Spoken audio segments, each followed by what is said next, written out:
آپ غور کریں کہ کسی دعا کا مانگنا فرض نہیں ہے سوائے ہدایت کے۔ اہدنا الصراط المستقیم، ہر رکعت میں اور ہر قسم کی نماز، فرض، سنت، نفل، واجب، اہدنا الصراط المستقیم۔ اور تمام باقی جو ائمہ ثلاثہ ہیں ان کے ہاں ہر رکعت میں پڑھنا فرض ہے۔ واجب کی اصطلاح احناف نے نکالی ہے، ہم سے زیادہ سمجھدار تھے لوگ، لیکن ہم رجال و نحن رجال، میری سمجھ میں واجب آج تک نہیں آیا۔ مطلب یہ مجھے منطق سمجھ میں نہیں آتی ہے، یا فرض ہے یا سنت ہے بس، یا نفل ہے۔ باقی واجب بھی پہلے زمانے میں فرض کے معنی میں تھا، جو حدیث میں وجبت محبتی للمتحابین فیہ، وجبت محبتی للمتزاورین فیہ، وجبت محبتی للمتبادلین فیہ۔ تو یہ جو حدیث میں مجھے تو وجبت اوجبت الہا، جب احد کی جنگ میں شکست ہو گئی اور سب کا رخ ہو گیا کفار قریش کا کہ اللہ کے نبی کو نشانہ بنائیں، ختم کریں، تو بھگدڑ مچی ہوئی تھی۔ تو اس وقت حضرت ابو بکر، عمر، علی، طلحہ، زبیر، سعد بن ابی وقاص اور قتادہ بن نعمان اور ابو دجانہ اور ایک آدھ کو 10 لوگ تھے جنہوں نے آپ کو گھیرے میں لیا ہوا تھا، عبادہ بن صامت۔ تو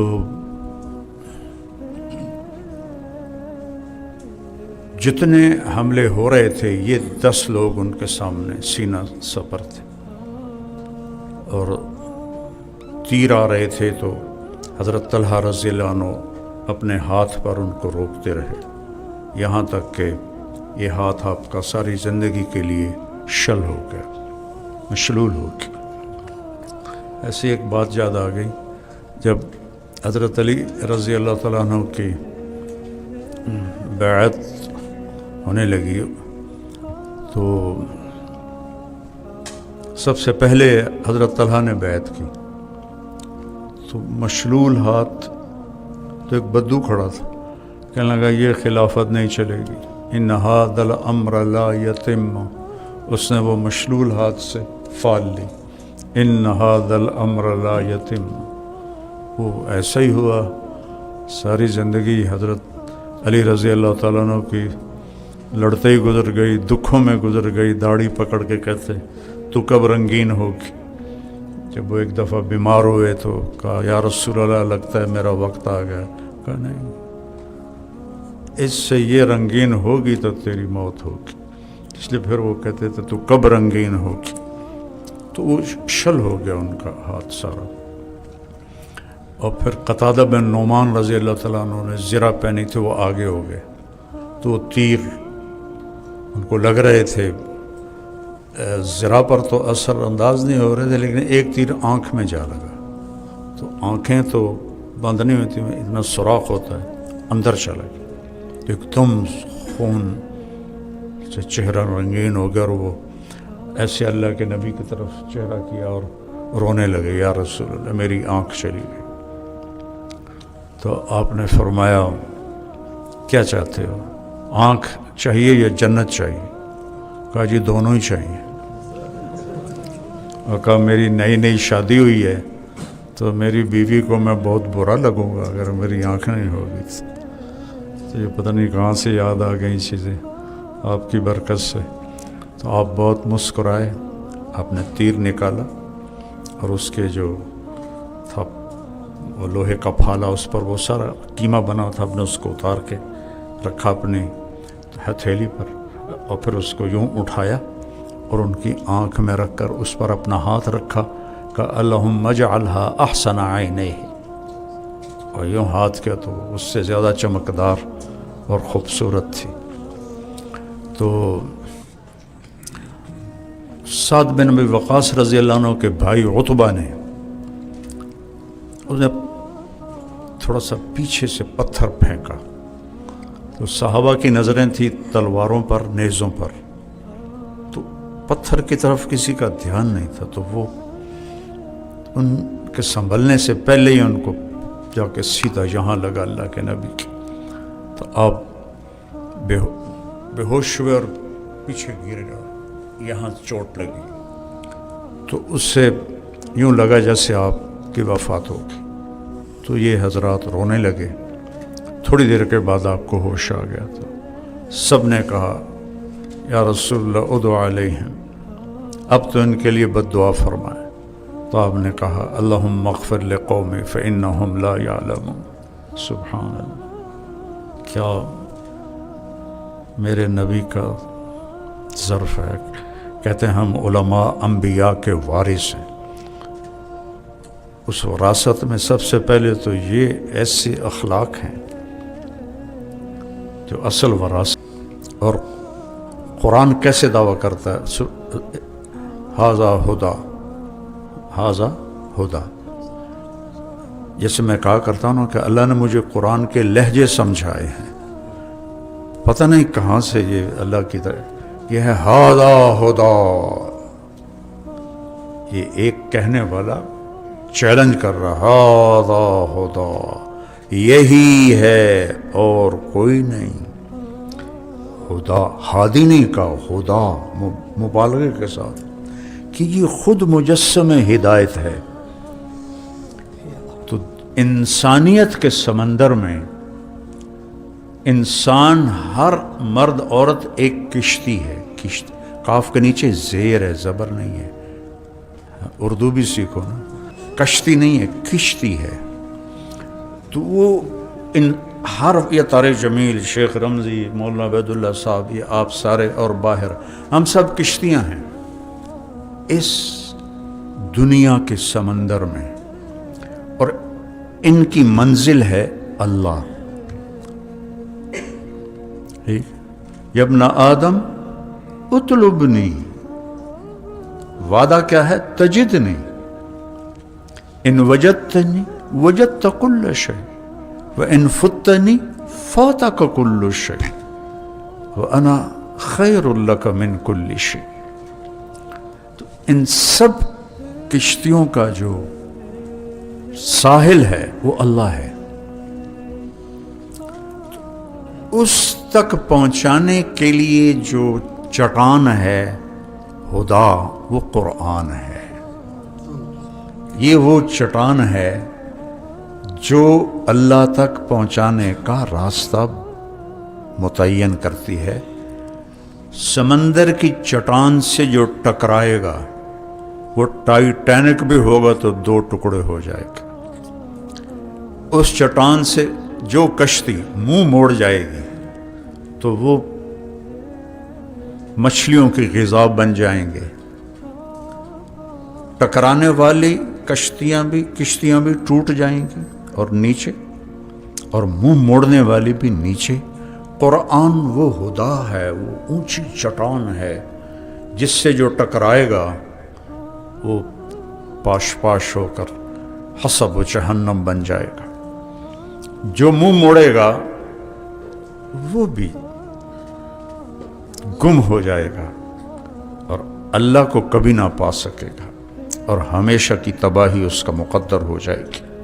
تو ھذا ھدی۔ کوئی اگر اور عالمین ہیں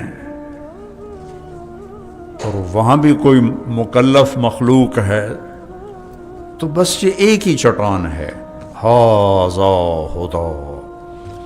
کہ اس میں اتنی طاقت ہے ان 2 لفظوں میں۔ شروع میں کہا ذالک الکتاب، وہ کتاب، یہاں کہا ھذا۔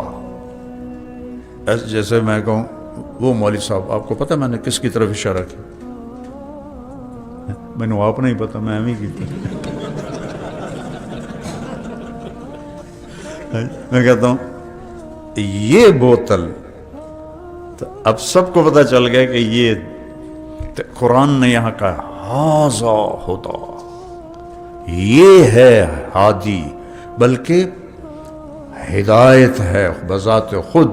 جو سلیمان علیہ السلام نے چونٹی سے کہا تھا اما تعلمین انی نبی عدل، عادل نہیں کہا. وہ جو چونٹی نے کہا تھا نا ادخلوا مساکنکم، تو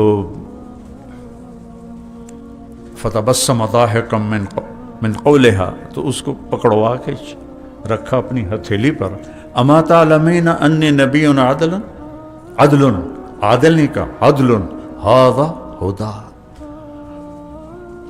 وہ چونٹی کہنے لگی اما سمعت قلت وهم لا يشعرون. چونٹی نے کہا اما سمعت یا نبی اللہ قلت وهم لا يشعرون، بے خبری میں کہیں ہم مارے نہ جائیں، جان بوجھ کے نہیں کریں گے، بے خبری میں ہم کہیں مارے نہ جائیں. تو بچوں ہم سب محتاج ہیں، چونکہ ہدایت کی کوئی انتہا نہیں ہے. آخری معراج اللہ کے نبی ہیں، تو ان تک جو جتنا قریب پہنچے گا اتنا ہی وہاں آگے اس کا مرتبہ ہوگا. تو ہمارے سامنے رکاوٹ بن جاتی ہے ہم مولانا ہیں، تو ہم اپنے آپ کو ایک تو محتاج نہیں سمجھتے، ایک ہم اپنے آپ کو بندہ نہیں سمجھتے، ہم اپنے آپ کو حضرت سمجھتے ہیں، مولانا ہیں. مجھے 55 سال ہو گئے اس راستے. میں نے زندگی میں صرف ایک دفعہ کہا تھا کہ میں عالم ہوں، ورنہ آج تک نہیں. کہ مجھے حرم شریف میں پولیس نے پکڑ لیا، تو پیچھے میرے لوگ تھے نا، تو میں کہ یا اللہ، میں نے کہا میرا کیا قصور ہے، ان سے پوچھو یہ کیوں میرے ساتھ. کہا اس کو مجھے اپنے بڑے افسر کے پاس لے گئے، کہا اس کے ساتھ بہت لوگ تھے. انہوں نے کہا من انت؟ انہوں نے کہا انا عالم. انہوں نے کہا من پاکستان. کا خلو سبیلا. زندگی میں ایک دفعہ جان بچانے کے لیے میری زبان سے الحمدللہ کبھی غلطی سے بھی نہیں نکلا کہ میں عالم ہوں. اور میرے وہ ہے نا عدل العوادل حول قلب التائہ وهو الاحبت منہ فی سودائہ سویدا، اس تک اللہ کے فضل سے میرے بچے بیٹھے ہو تم، مجھے نہیں کبھی یہ تصور آیا کہ میں کوئی مولانا ہوں، میں عالم. اننی من العلماء ہے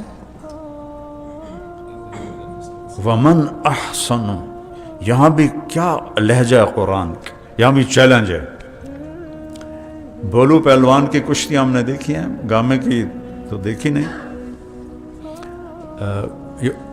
گامے کا بھتیجا تھا، گما پہلوان جو تھا 50 سال اس نے کشتیاں لڑیں، ایک دفعہ نہیں ہارا، ایک دفعہ. یہ ریکارڈ ہے پہلوانی کی تاریخ میں، 50 سال ایک بندہ کشتیاں لڑتا رہا اور ایک دفعہ نہیں ہارا. اب میری سال لایانی بھی سنتے رہو. 1910 میں یہ انگلینڈ گیا، وہاں تھا ورلڈ چیمپئن. اس وقت رستم زمان ہوتا تھا، آج کل ورلڈ چیمپئن. اس کا قد تھا چھوٹا 5 فٹ 7 انچ، وہاں 6 فٹ 6.25 فٹ کے پہلوان تھے. تو ججوں نے اس کو رد کر دیا کہ یہ کشتی کے قابل نہیں ہے. تو اس نے اپنے مینیجر سے کہا کہ اخبار میں اشتہار دو کہ میرا چیلنج ہے کہ کوئی پہلوان مجھے ہرا کے دکھائے. تو جج متوجہ ہے بھئی یہ کون چیلنج کر رہا ہے. 10 دن میں 200 پہلوانوں کو اس نے گرایا. تو پھر سارے جج کہنے لگے یہ تو اس کو تو لو بھائی یہ کیا بلا آ گئی ہے ہندوستان سے. تو آگے اس کے آیا، پولینڈ کا تھا رہنے والا لیکن رہتا تھا امریکہ میں، زبسکو. اس کا قد تھا کچھ 7 فٹ. تو اسے 2 گھنٹے کشتی ہوئی تو جب وہ اس کو پٹکتا اور اس کو کمر لگانے لگتا تو زمین سے چمٹ جاتا، جو کشتی کے قانون کے خلاف ہے۔ وہ چمٹا رہتا اور 15 منٹ 20 منٹ، آخری دفعہ آدھا گھنٹہ، تو ریفری نے کہا اب اگر تم نہ اٹھے تو میں تمہیں ہارا ہوا ڈکلیئر کر دوں گا۔ انہوں نے کہا میں تھک گیا ہوں، کل کریں گے، 1 ہفتے کے بعد کشتی کریں گے۔ تو وہ دوڑ گیا، جب وہ آیا نہیں تو اس کو انہوں نے فاتح قرار دے دیا۔ 1928 میں اس نے پٹیالہ، مہاراجہ پٹیالہ ریاست تھی اور اس کا یہ پہلوان تھا، جیسے ٹیمیں نہیں آج کل وہ ہائر کرتے تو ایسی راجوں نے پہلوان ہائر کیے ہوتے تھے۔ تو یہ مہاراجہ پٹیالہ نے، سکھ تھا مہاراجہ پٹیالہ، اس نے ان کو اپنا بنایا ہوا تھا۔ تو 1928 کتنے سال بعد؟ 18 سال بعد زبسکو کا خط آیا مہاراجہ پٹیالہ کو، اگر گاما میں ہمت ہے تو مجھ سے لڑائی کرے، میں ہندوستان میں آ کے اسے ہراؤں۔ اس نے سوچا 18 سال گزر گئے ہیں، طاقت کمزور ہو گئی ہوگی، تو اس ہے آئیڈے سارا، تو میں اٹھا کے پٹک دوں گا۔ تو گامے نے کہا جی میں تیار ہوں، آپ اس کو بلائیں۔ تو 18 سال کے بعد وہ آیا یہاں پٹیالہ میں۔ تو اس زمانے میں جیسے یہاں فٹ بال کے لیے لوگ جمع ہوتے ہیں، کرکٹ کے لیے جمع ہوتے ہیں، کشتی کے لیے جمع ہوتے، تو سارا پٹیالہ شہر اکٹھا ہو گیا۔ تو دونوں پہلوان اترے، 30 سیکنڈ میں اٹھا کے پھینک دیا اس نے۔ آدھے لوگوں نے دیکھا، آدھے دیکھ ہی نہیں سکے، وہ والی سدھے ہوندے پے ہیں۔ 30 سیکنڈ میں ٹک اٹھا کے نیچے پٹک دیا اس کو، 7 فٹ، وہ 5 فٹ 7 انچ۔ تو پھر اس نے خود ایسے اس کا ہاتھ پکڑ کے مجھے کہا، اس نے کہا میں ہار گیا، یہ جیت گیا۔ ومن ہے کوئی میرے مقابلے میں؟ ومن، یہ چیلنج ہے یہاں۔ ومن احسن قولا ممن دعا الی اللہ، کہ سارے اعمال خیریہ کو دعوت الی اللہ کا چیلنج ہے، کہ ہے کوئی دعوت الی اللہ سے بڑا کام اور خوبصورت کام ہے کوئی؟ پھر آخر میں کیا خوبصورت بات کی، عمل کو چڑھایا آسمان پر، عمل والے کو گرا دیا زمین پر۔ اننی من المسلم، یہاں پھر ایک دم تواضع ہے، اننی من المسلم۔ ومن، پھر اننی من المسلم۔ یہ مولویوں کو یہ بننا مشکل ہوتا۔ جوڑ تھا قرآنوں کا، میں رائمنڈ پڑھتا تھا، ہماری خدمت پہ ڈیوٹی تھی، تو بابا نیاز مرحوم ایک مقیم تھے فوٹ عباس کی، ان کا بیٹا عبدالسلام رائمنڈ میں میرا ساتھی تھا، میزان سے میں فارسی میزان وغیرہ سے مجھے ہدایت النحو میں داخلہ ملا تھا، فوت ہو گیا بیچارہ۔ وہ تھا گیٹ پر، اس کے مطبع کے گیٹ پر، کہ کوئی اندر نہ جائے۔ تو ایک مولانا صاحب تھے، وہ میں کہیں وہاں، چونکہ ہمارے سے میں کھانا کھلانا تھا تو کسی کام کے لیے میں وہاں موجود تھا، تو وہ داخل تو نے روک دیا۔ تو وہ پٹھان تھے، فوت ہو گئے اللہ ان کے در سے بلند کر۔ تو کہنے لگے تم جانتے نہیں ہو میں کون ہوں؟ اس کو پتا تھا، رائمنڈ پڑھاتے تھے، ہم نے ان سے تھوڑی پڑھی ہوئی ہے، ہدایہ پڑھی۔ وہ کہنے لگا اے تسی سچ لے پھر لا لو۔ اس وقت 7 چلے ہوتے تھے، وہ اردو اس کو آتے نہیں تھے، کہنے لگا مولوی صاحب تسی سچ لے پھر لا لو۔ وہ پھر کہا تمہیں پتہ نہیں میں کون ہوں؟ تسی سچ لے پھر لا لو۔ یہی میں تماشا ان کا بڑے مزے سے دیکھتا رہا۔ تو مصیبت یہ ہے کہ ہمیں اننی من المسلمین بننا نہیں آتا ہے۔ حضرت نانوتوی کا ایک ملفوظ یاد آ گیا کہ بھلا ہو اس علم کا جس کی وجہ سے اپنی شناخت کروانی پڑی، اگر یہ میرے ساتھ نہ ہوتا تو دنیا کو پتہ ہی نہ چلتا کہ قاسم بھی کوئی دنیا میں آیا تھا۔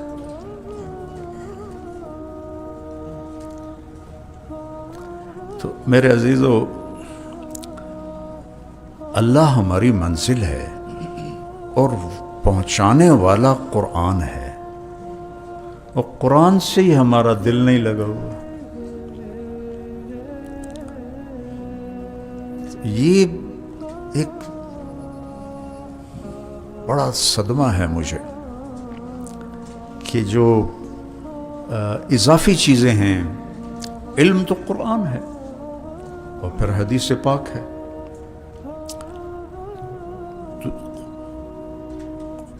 حضرت عثمان رضی اللہ عنہ کا فرمان ہے، اگر تمہیں قرآن میں کیا اللہ نے حلاوت رکھی ہے اگر تمہیں پتہ چل جائے تو تمہاری نظریں کبھی قرآن سے ہٹیں ہی نہیں۔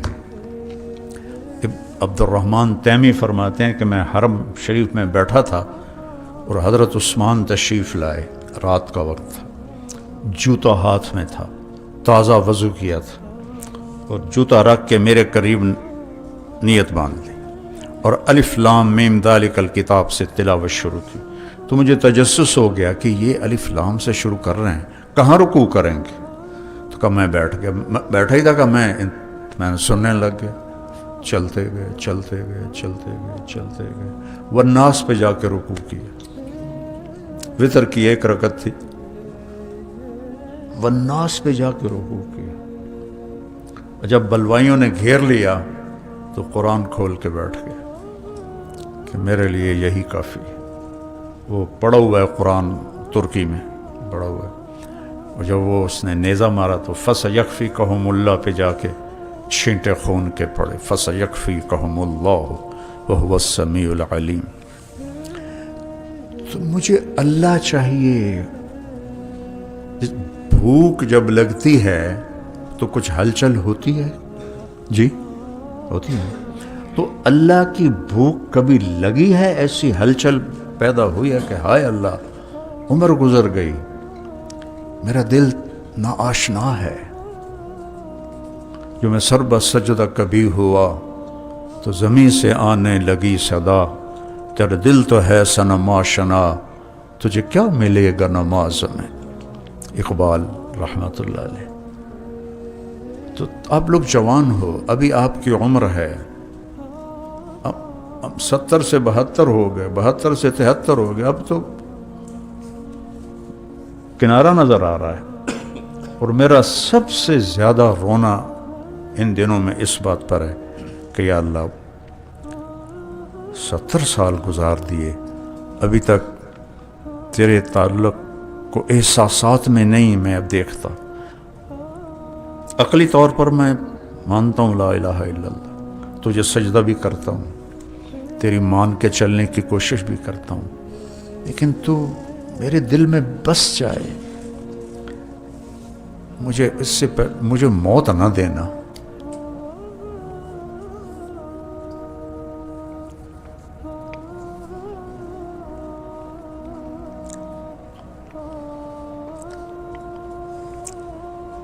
قلب خاوی تلک بیوتہم خاویہ، تو یا اللہ اس خالی دل کے ساتھ میں کیسے تیرے سامنے کھڑا ہوں؟ دنیا میں وہ ایک جو عامی عربین سعودیہ میں ایک محاورہ ہے، من بر حل حل من جو یعلم اللہ، یہ سعودیہ کی عامی زبان میں ہے، من بر حل حل من جو یعلم اللہ۔ بڑا دکھ ہوتا ہے بیٹا واللہ، بڑے عرصے بعد ہوش آیا کہ موت قریب آ گئی اور دل ناآشنا ہے۔ درد ہوتا ہے تو بے چینی ہوتی کہ نہیں؟ میں نے 6 سال درد سہا ہے سر کا، تو جس سے ہو رہا ہوتا ہے اس کی کیفیت نظر آتی کہ نہیں آتی؟ تو یہاں چوٹ ابھی تک نہیں لگی،